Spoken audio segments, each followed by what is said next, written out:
Welcome to the show. Today we are so excited. We have Andrew Johnston here from Triumph Training. His website is triumphtraining.com. He's been an endurance athlete for a really, really long time, and he can tell you more about all the competitions he's been in. He's been in major triathlon competitions, and he's actually had a documentary made about him, actually, and which was really super inspiring. And he has like 3 books which you can find on Amazon. I think the latest one is Spot on Nutrition. The other one's Holistic Strength Training for Triathlon. And the other one is Holistic Respiration, which I'd really love to talk more about. Yeah. Yeah, because those are kind of similar subjects that we're talking about on our show. And that's one of the big reasons that I want to talk to you today, Andrew, is because you seem to be on the same page as we are with nutrition and the message we're trying to put out to people and share about how empowering it can be to actually look at nutrition in this from this different perspective that we're presenting to people. So, Right. yeah. So welcome to the show. Thanks for coming on today. No, thanks for having me, and thanks also to Maya specifically, because the technical difficulties we had to get somebody like me on this is not easy. I'm not a computer savant by any stretch of the imagination. I understand. Welcome. You're quite welcome. Yeah.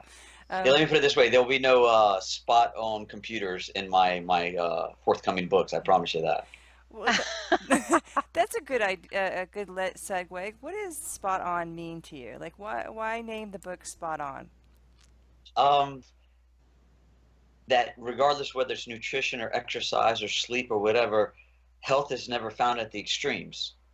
And if you are spot on with your nutrition in this case, the farther your extremes can be found, the farther your limits can be found, so that you can go farther and farther to those limits without getting pushed off and falling off the edge into ill health and otherwise.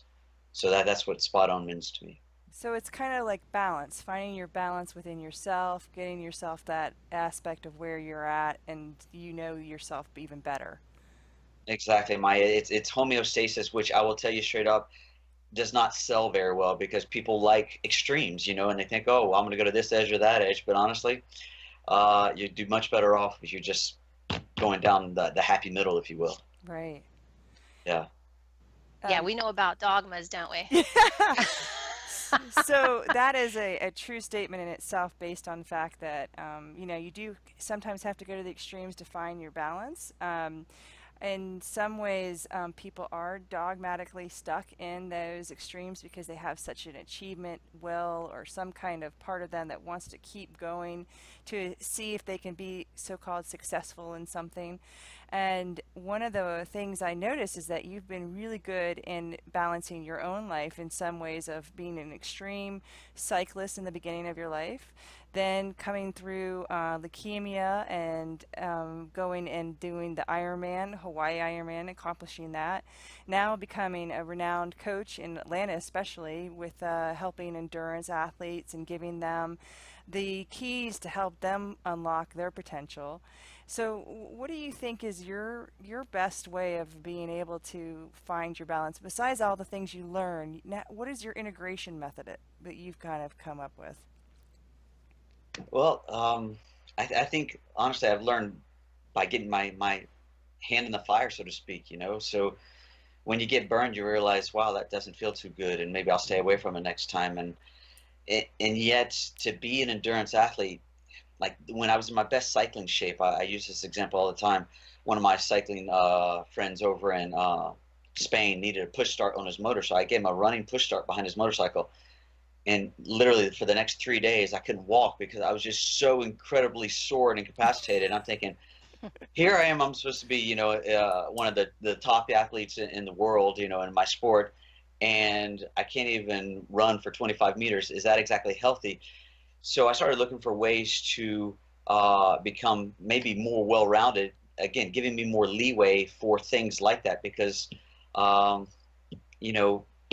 when you're an endurance athlete, you still have to deal with the rest of life, including going shopping with your wife or something like that, because if that's going to kick your ass, then, life really isn't all that great. Right. When you're exhausted to the point where you can't do much and live a well-rounded life, then that kind of comes back and says, hey, something's totally wrong here. You got to kind of come Yeah, to that center of space. And Allison and I have definitely been talking about how often people are willing to give up their longevity in life to just have one little goal, yeah, which I'm not trying to diminish the goal as much as I am as like, are you not seeing what the cost is creating? Like there's just an addition to how you must pay attention to the recovery as much as you want the goal to accomplish itself. So, well, exactly. I mean, and in my book, health and performance are synonymous.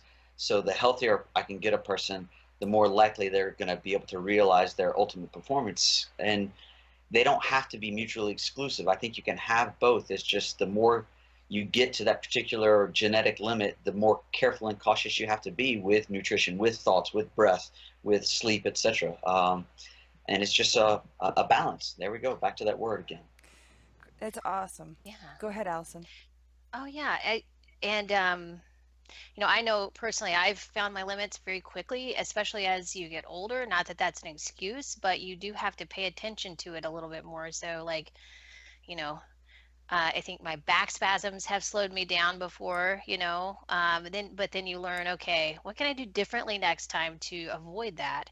What kind Yeah, of tools can I add to my toolbox to help me not go into back spasm? Or what can I do to recover better from that so that, all my reserves are not out and there's not enough for, my fascia or everything to recover. So, um, that is I totally agree. And then with that, I would say, Andrew, like I know you've been through some health stuff in your life. Like I don't think everybody's probably aware of like the extent of what you've been through in your life. So I don't know if you'd be open to sharing that. no, And can't do it. That's off limits.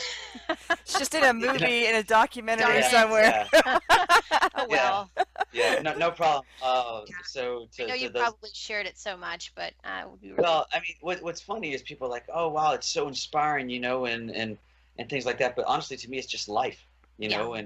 and what else are you gonna do? You're just gonna give up because the truth of the matter is everybody has their own cross to bear, their own story that they can tell, and it's some people come up to me, oh, you have leukemia, it makes mine whatever Mm, so minimal. I'm like, no, it's not because you're going through that, so it doesn't belittle or demean anything that you've gone through yourself. So to your listeners, yeah, I'm a leukemia survivor since 2005, I think. wow.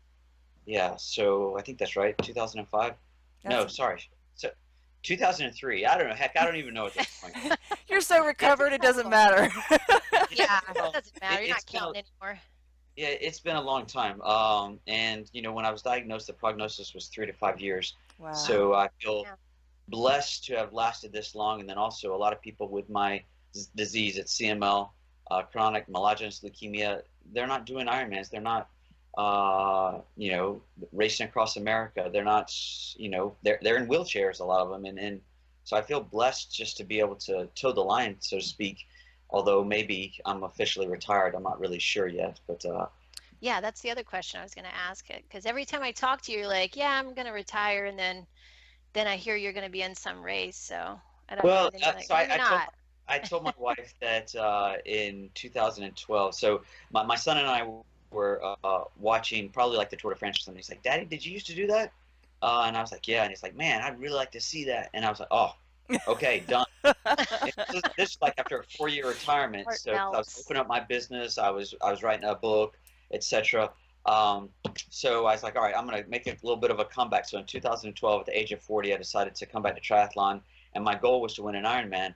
And I felt like if I could win the Ironman, then I could walk away from the sport and be Mm. content. And so that's honestly what I did. So in 2012, I won the Great Floridian Ironman, and Wow. then said I could retire and start concentrating on other things like the race across America and other random things, including books and the occasional shower. I mean, Yeah. uh, just whatever normal folks do, right? Well, Exactly. in the Yeah. first full circle of all the knowledge and all the experience, now you're getting to help some more cyclists right now. You're working with the Nova Nordisk, and you're right now their rehab specialist focused in osteopath. Um, how is it being able to mentor other guys and help them regulate what they need to do to find balance in their lives while doing an extreme sport like pro cycling? It's awesome. Honestly, it's something that, like, the kind of thing where I wish I knew then what I know now. Mm. I wish I had somebody like myself to what be there to guide me on some level. When I Mm. went to Europe the first time, the only Americans I knew there besides myself was a guy named Levi Leipheimer, who Oh ended up yeah. doing fairly well in the Tour de France. I mean, he's fairly accomplished cyclist. Nobody, of course, has ever heard of me, uh, and that's partly Oh, because that some I of have this. to disagree. There's people who know you. I do too. Yeah. You Uh, may not have been in the the French papers, but you are definitely well known. So don't diminish but that. as long as y'all know me, I'm good. So Oh, that's all. okay.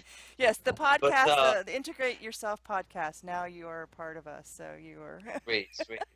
But it's fantastic. I mean, and to see the process of cycling, the machine of cycling from the inside, as opposed to being a rider. Now I'm part of the rider support system. It's really interesting. There's a lot more that goes into it than I ever realized. It's just Oh, how the whole thing works is mind-boggling, and I'm pleased to be a part of it. And Team Type One or Novo Nordisk, they're a team of Type One diabetics, and oh wow. they're trying to Wow. show that once you get diagnosed with diabetes, life is not over, because a lot of these people were told, okay, you can't exercise anymore. You got to change your life completely. Right. And That is something I definitely want to talk about because are you sharing any of your nutrition information with those people? Are you able to? Like, yes and no. That gets a little political. yeah, Mm. I can see that. Yeah. I am not their nutritionist, but I am responsible for their health on a lot of different levels. And when they come and ask questions, I will give them my answer to the extent I can, and then Right. tell them they need to check with their nutritionist, their team doctor, etc. That's But smart. Yeah. um, yeah, they've been very open to what I've had to say, especially along the lines of course, the LDOAs and the myofascial stretching, which is what I'm focused on with them primarily. Cool. And then Yeah. that is the find their own truth within your truth. Like you live your life and you write about what works for you and how it works, and then you've guided many people in your career to find their ways. So it's just it's a template for them to say, well, he did it this way. Maybe I should look and see if that would work for me. And if it doesn't, I can take bits and pieces of it and maybe work it Exactly. in my life. Because, one of the problems that we notice with a lot of the information that we all know is that either you take it all in and then you don't know what to do with it, and or you take bits and pieces and then you try to incorporate it, but don't get lost in the fact that the dogma may show that this isn't going to work all the time, but you can go Right. back and revisit. This may not have worked then, but this can work now, maybe, and that's Exactly. good. That's And there's no one size fits all, and it's not even one size fits all for everybody so much as even for you, because we're dynamic organisms. We're changing all the time. Our biochemistry is being impacted by sunshine, by the sound of your voice, etc. So I'm not the same person I was when we first started this podcast. So one thing that may have worked for me 5 minutes ago isn't going to necessarily work for me now, and we need to listen to our bodies. The best biofeedback mechanism that's ever been invented, and yet most of us are looking at power meters and heart rate monitors and Right. all this kinds of stuff, and yet nobody's paying attention to what we're feeling on the inside. exactly. So, Yeah, I and agree. that's why my list in the book is I have a optimal food list, a avoid food list, but then a caution list, which is a lot more extensive, giving reasons why this may or may not work for somebody, dependent on what they've done to their biochemistry in their entire lives. Everybody's different. Yes, very different. That's really true. Now, Yeah. one of the things that we are in common, though, is we breathe, and we all have to know how to breathe. And some people say it's correct, and some people just say it's the normal way of the body breath. So, can you talk Right. a little bit about your third book, which you just talked about? We introduced is about the respiration and why you bring that topic up, and what is it that you're providing in this book for your readers? Well, what that book really is was it was a version, at least, of my Czech thesis that I had to write for my Czech master practitioner. Okay.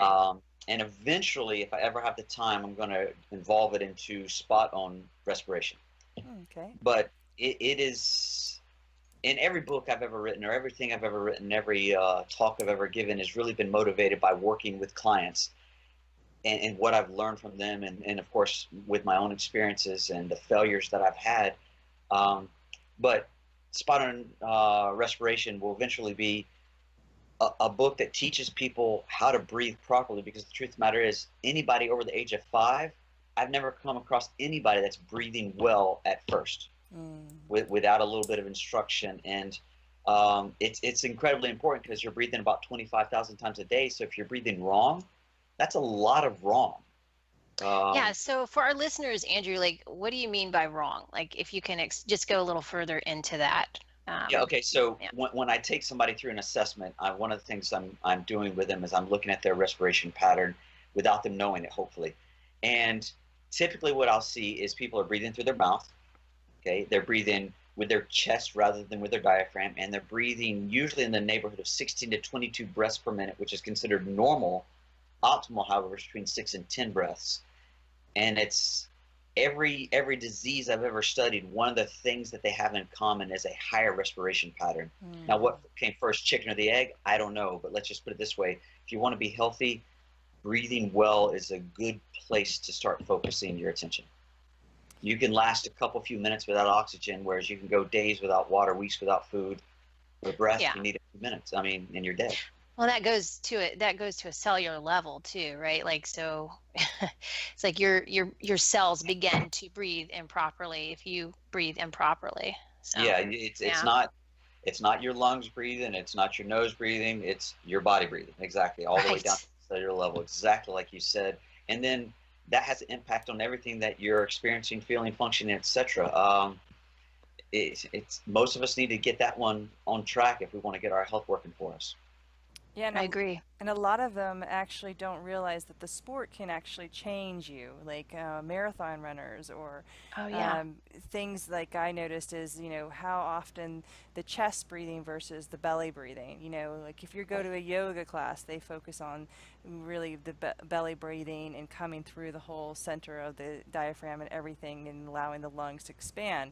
But if you're thinking about a marathoner who is running for long distance of time and having to, upper chest breathe because they're trying to there is a way to train people, but most people haven't gotten knowledge of that when they first start. They just start running, they start doing distance, and so when like a specialist like you comes into their life, you can kind of tell them what's going on and how to give them a little bit of room when they're even doing their sport.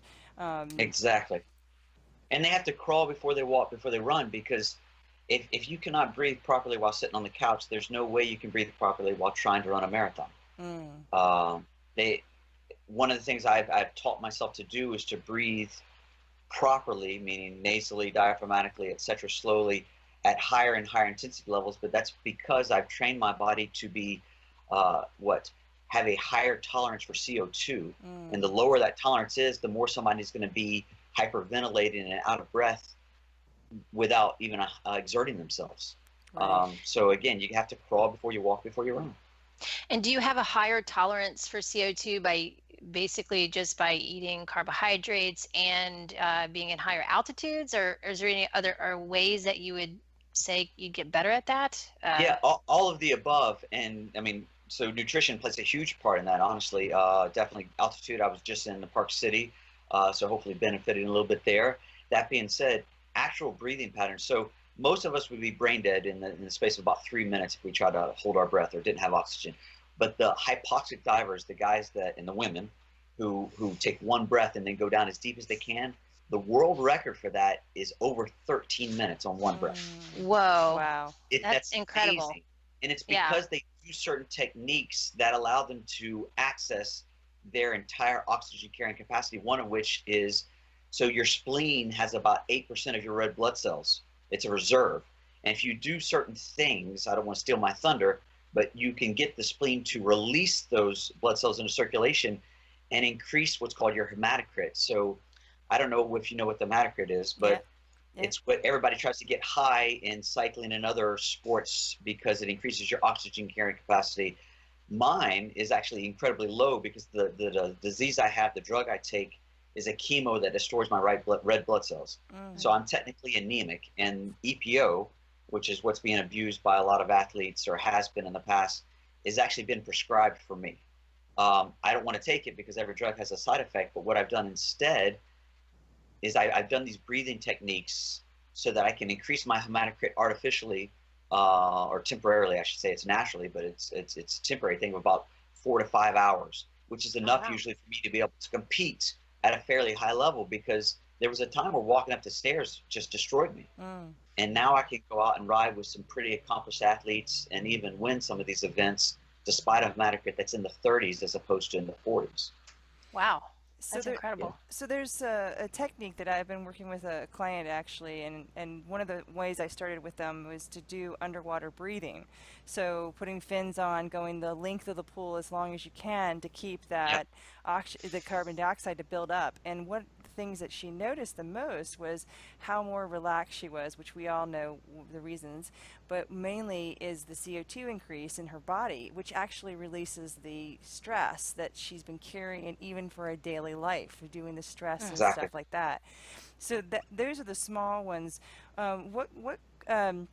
What do you think is the best one for someone who is in the mid-range, someone who isn't totally your professional level of training, but someone who has been training quite a while, can do some things that are not, it's kind of the middle person, someone who's the average trainer, but is actually excelled a little bit. What would you say that you give them to help them?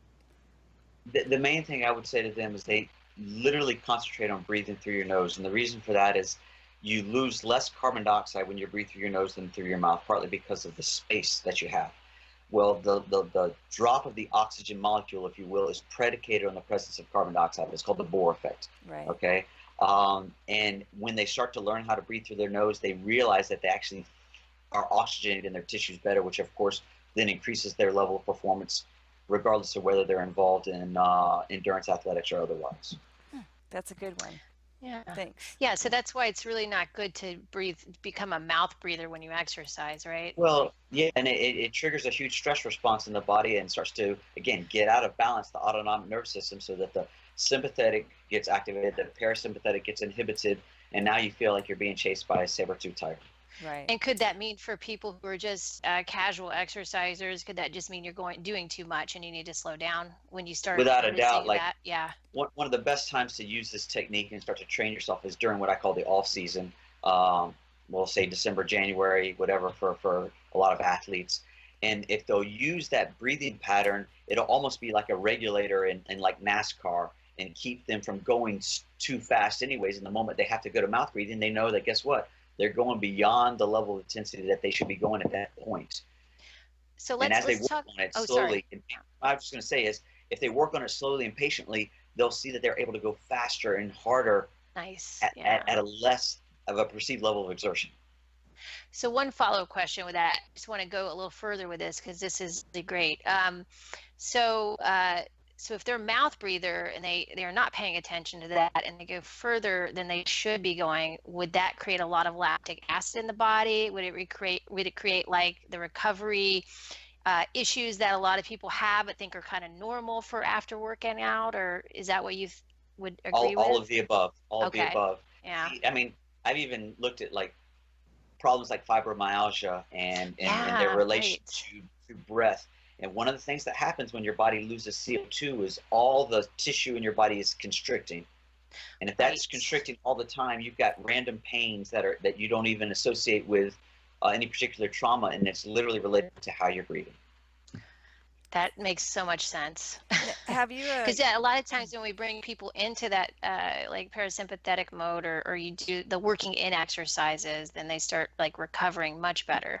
Exactly. And you may know this, Allison. I can't remember when you moved out to Oregon, but in 2013, I broke both my arms at the same time. I don't think I knew that. Oh my God. I remember. I thought it was one, but not both. Wow. Yeah, it was both. I had surgery on one, but I broke them both at the same time. I actually rode home with broken arms. not to my wife's. She was not happy. Let's just put it that Oh, way. I do remember that vaguely, actually. So Now I I had do. surgery the next day, and I was given pain medication, but I didn't take the pain medication as long as I sat on the couch and, obviously didn't move a whole heck of a lot, but just breathe. I was Mm. fine. Yeah. Wow. But I tell you, I mean, it's not an easy experience. You gotta definitely practice this. But I didn't want to take the pain medication because the medications all have side effects, and I wasn't trying to be a manly man. Honestly, I just didn't want to take it. Yeah, some of And I knew what those I could do with breath. some of those drugs are Yeah. terrible side effects. I mean, I broke my collarbone and they gave me oxytocin, and that was like way too much for me. But like one of the things I noticed with what you're saying is the CO2 is kind of the releaser of pain. And if you notice, like Oh, yeah. when you do this, it kind of becomes like your regulator. And there are like the CO2 breathalyzers that you can practice with, like in hospitals when people have respiration problems, they give them these breather exercises to kind of get their lungs back. Oh, Um, yeah, that's right. and one Yeah. of the things that I found were fascinating is you can do these holds, and they're in yoga. They call them, you hold your bundis, and you hold the breath in the certain parts of your body, and you can help release the tension in the body in those directions. But there's Exactly. also some dialogue that has been happening where Ray Peat, which we all have been kind of following in his work, talks about how much maybe if you added a little CO2 into the oxygen that's given to patients, that there's some release and actually more recovery. And what do you feel about that conversation? Because I've heard Chris Masterjohn, because Allison sent it to me, and he's talking about how the O2 is more necessary than the CO2. And what would you say about that kind of now that you know so much about how important it is to do this breathing?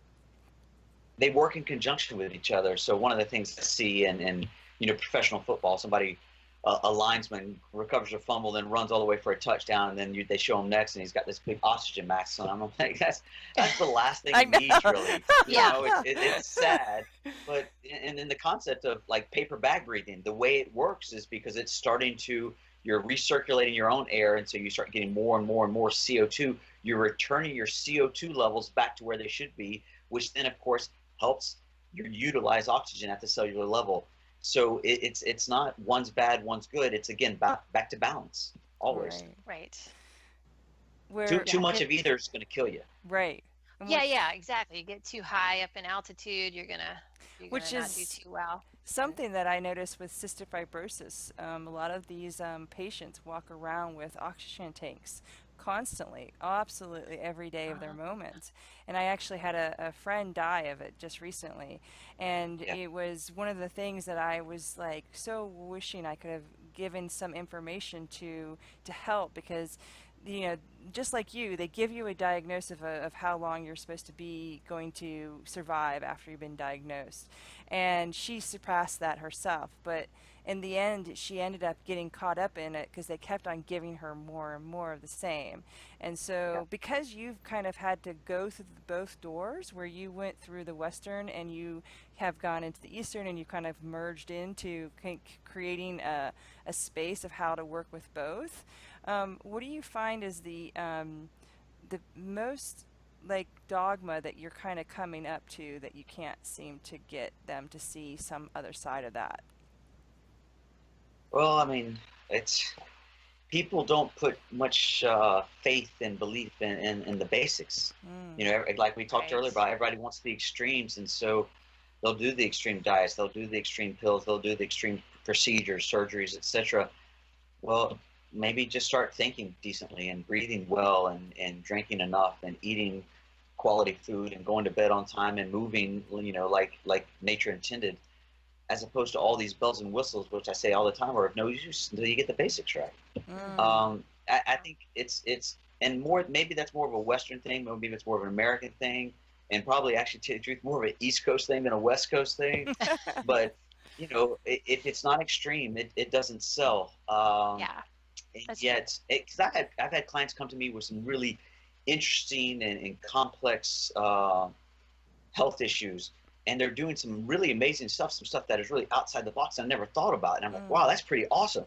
And then I look at their water intake, and I'm like, but you're drinking 1 glass of water a day. You know, maybe let's get some of these basics right and see what happens. Inevitably, that's where they get 90% of their improvement. You know, I'm not telling anything new to anybody. It's stuff that if your grandparents were listening to this podcast, they'd turn it off and be like, yeah, bored.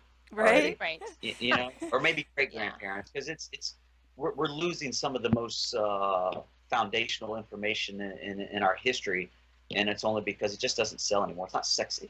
Right.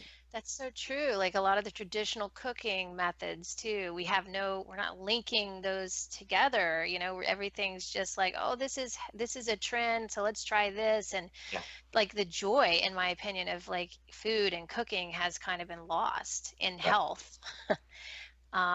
It's almost like they're separate. It's really weird. Like I look at like fine cuisine and, you know, and traditional cooking, and it's not at all related to healthy cooking for some reason. Right. And healthy cooking is good cooking. I mean, like my wife and I eat super well. And everybody thinks that when they come to me, oh, he's a nutrition guy, he's gonna say I can't eat this, I can't eat that. Yeah, you're doing crack cocaine, and I could at least show you probably a better way to do it. I think there's really few vices that you just can't do. It's all about balance. You know, there's probably only one that's out there, and when I see somebody like doing Diet Cokes and stuff, I'm like, that one kills me. You know, let's just drink the Coke. Right. You know, I'm sorry, I'm more partial to the Mexican Coke now. I'm like liberated. Without a doubt. I've liberated myself to having a Coke again, and when I get I've tried the regular, but I still have to say there's something about the Mexican. Maybe it's still a psychological thing, but to be able to let myself, you know. Along those lines, this is kind of this is kind of an aside. My last Ironman was Ironman Cozumel. I did it 5 weeks after winning the Great Floridian, so I was doing it more for fun to get a trip down to Cozumel. My wife was like, "Yeah, great vacation spot." So we go to Cozumel. I'm looking forward to the Mexican Coke that they're going to have down there. You know what they serve on the during the race, during the run? Pepsi. Not only Pepsi, but Pepsi free. What? Oh my God. I was so upset. And it may not surprise you, it was my worst Ironman time ever, even worse than my first. Wow, that's pretty good. Wow. But I mean, even like it's so funny, like even like with sugar, people can go crazy. Like, you know, it's just like we were talking with Kate Deering, and she's like, well, yeah, if you eat too much sugar by itself, you're going to get diabetes.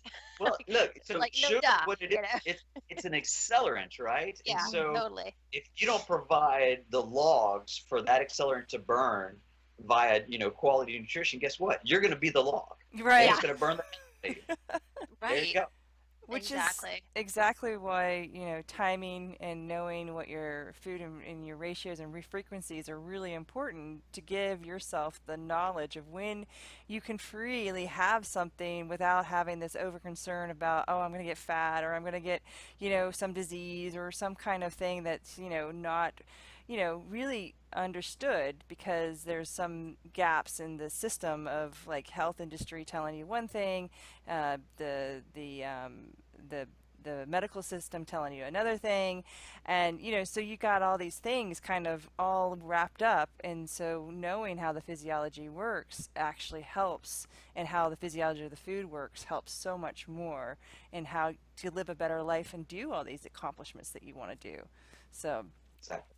Yeah, I tell people all the time, you know, like, well, can you suggest a book to me to read to get some information?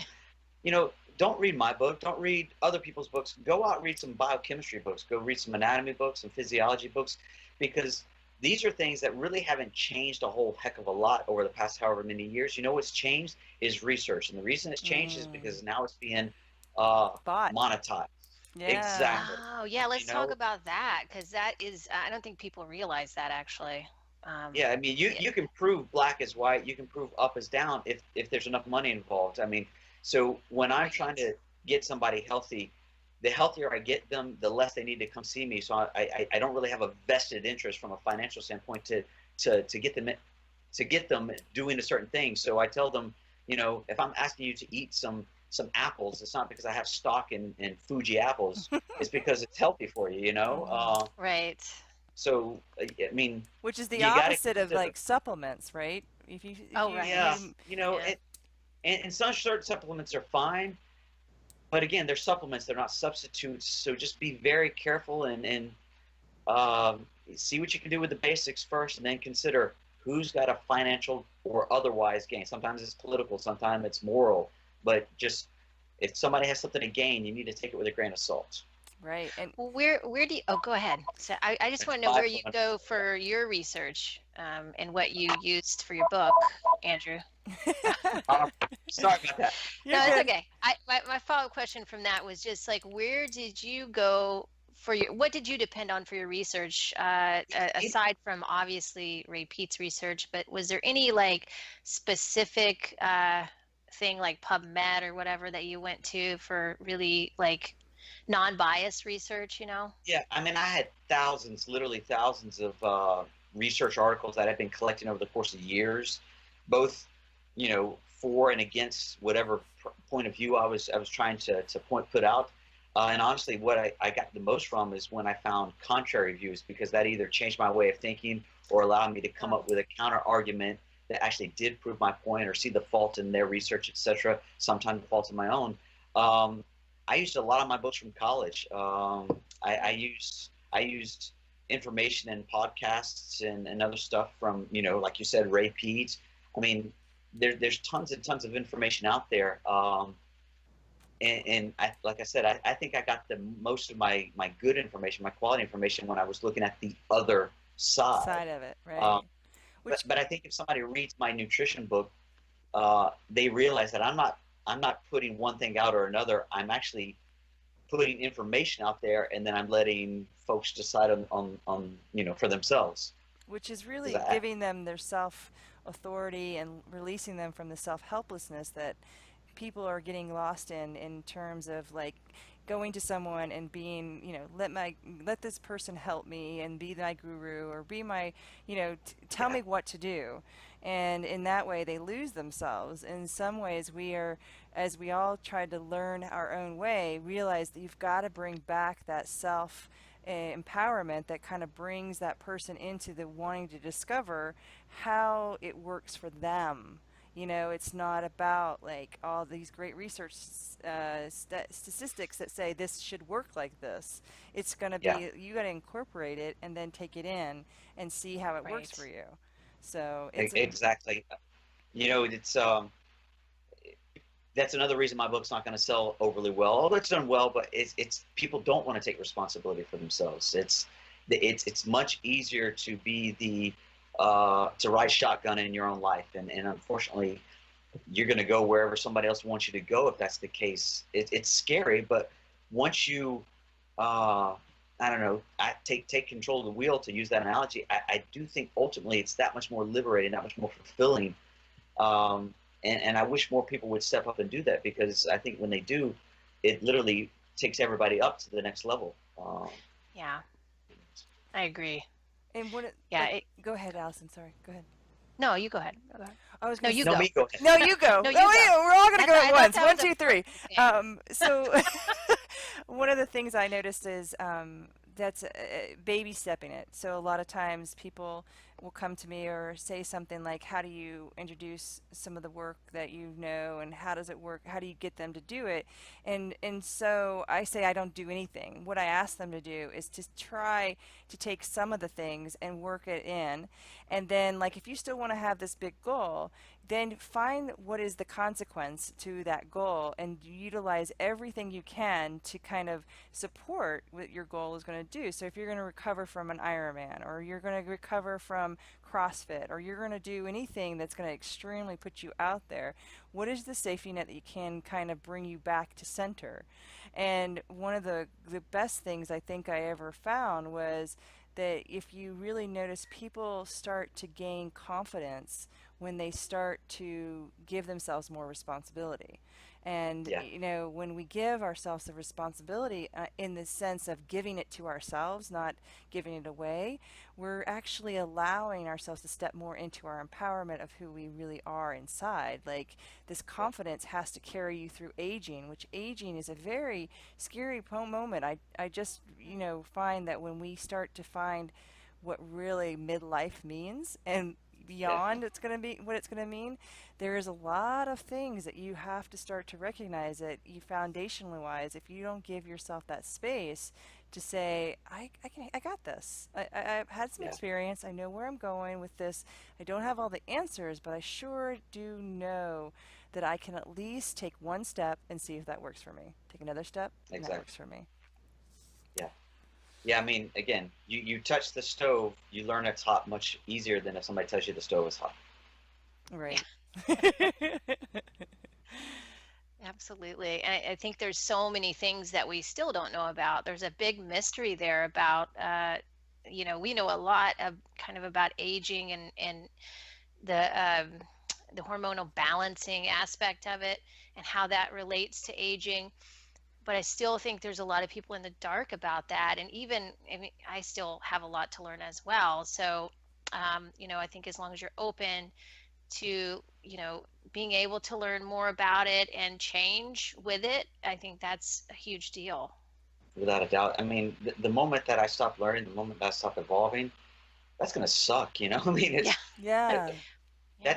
that's when it gets boring, and I'm constantly trying to learn a little bit more. I mean, and I'll tell you straight up, everything that I've done, you know, or that I do correctly now, I was doing the exact opposite 10, 15, 20 years ago. And I'm trying to use those experiences to facilitate my clients' learning so that they don't have to make the same errors, because that learning curve can be really steep. And, you know, it'd be so much easier to have somebody who actually can help you along the way. But when I'm working with somebody, I'm not making a judgment one way or the other. And I'll make sure that they know that, because, again, everybody's doing the best they can with what they have, and I'm just trying to give them a little bit better. Yeah, which is important because I just heard something really profound, was that some people die when they're 25 but still live when they're 75. So, you know, there's that part of us that, you know, if you shut down before you even get to your real parts of you, you know nothing about, like I think it was Tony Robbins who said, you haven't been around long enough. Let go of the perfection. You know, there is no perfection. You know, you're giving yourself the ideas that you're supposed to have it right, but you're not. And the humbleness comes when you realize you didn't have it right, but you were willing to try it anyways and do it and come through it and try again. And one of the beauties of that is that, you know, we all learned, you know, get up and ride again, you know, after you fall off your bike. But it really comes to get up and realize that the next day, it's next day. You have so much to live for in that day. Yeah. Yeah. Absolutely. Yeah. Well, Andrew, what do you have coming up here? Anything, I know you travel too, you teach. Do you travel and teach still? I do, and I was just in, like I said, Park City working with the Nova Nordis guys who are currently racing the Tour of Utah. Next on my list, I've got a couple of classes coming up with Dan Hellman down in Miami and Guy Voyer, etc. Always fun. Are you co-teaching with them out there, or are you just taking the class?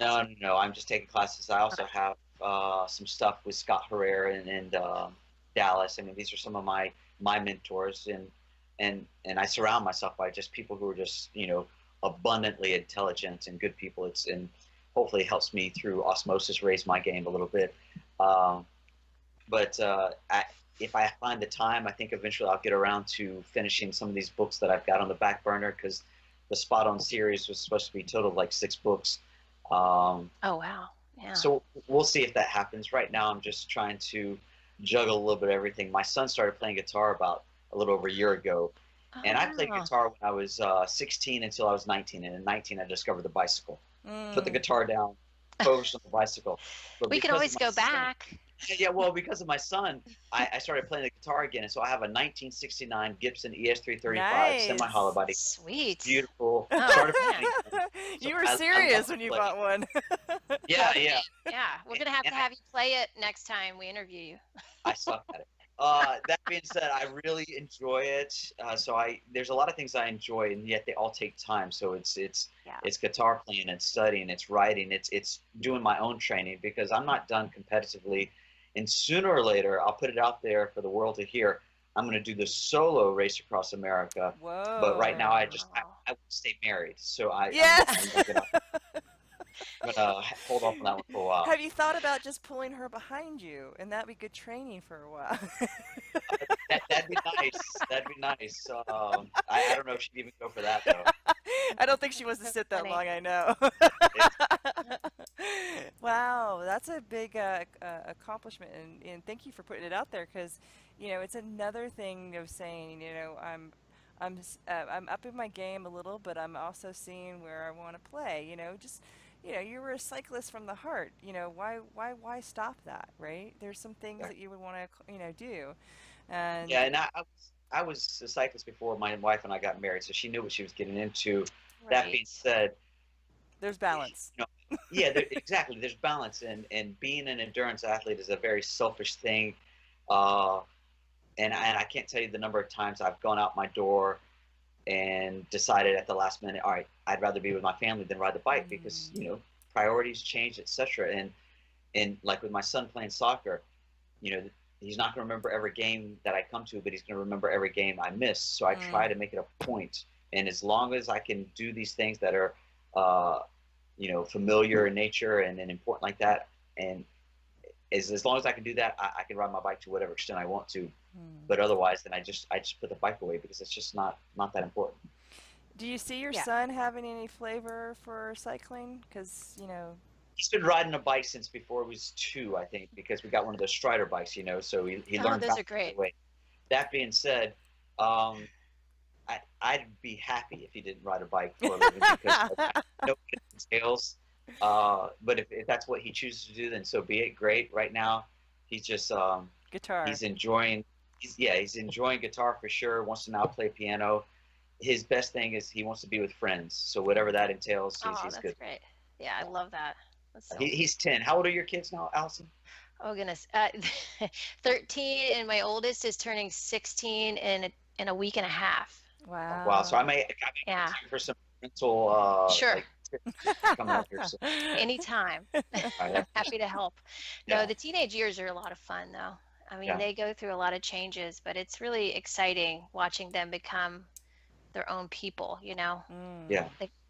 So, Well, I keep hoping I'm going to hit puberty one of these days, but yeah. I don't One know. day, right? One day. yeah, we'll see. Well, thank you, Andrew. This has been fantastic. Maya, do you want to add anything, or Andrew, do you want to add anything as well, or put any plugs for yourself about anything? I'm not good at Coming up. self-promotion. I really I appreciate the opportunity getting to come on here with y'all. Y'all were both from Atlanta, or at least we're in Atlanta for a long time, so we became friends back then. And I missed y'all, but I follow y'all, and live through you vicariously. So just to be on your shows is an honor, and I appreciate it.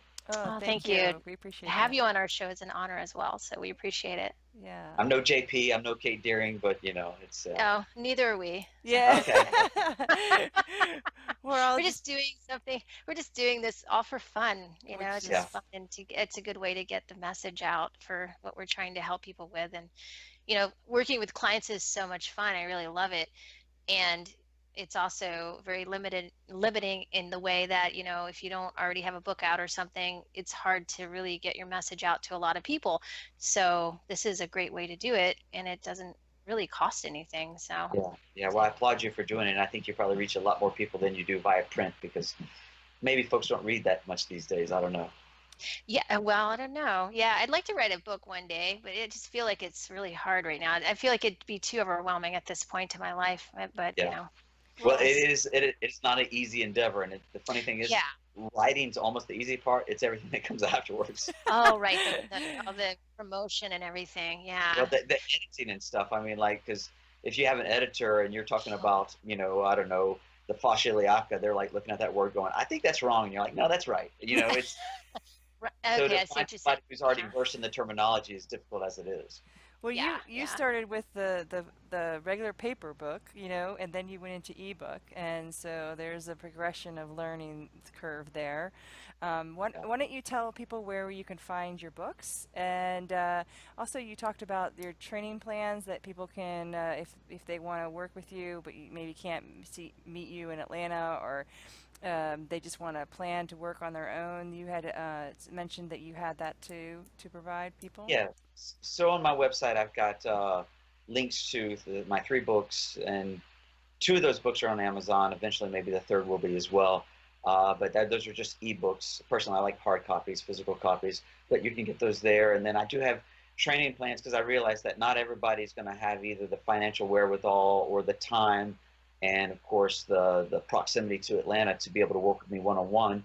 So I have training plans that are for Olympic distance, sprint distance, and Ironman triathlon that are available and have been used by really honestly, it's cool because I get to see who buys them and from people all over the world.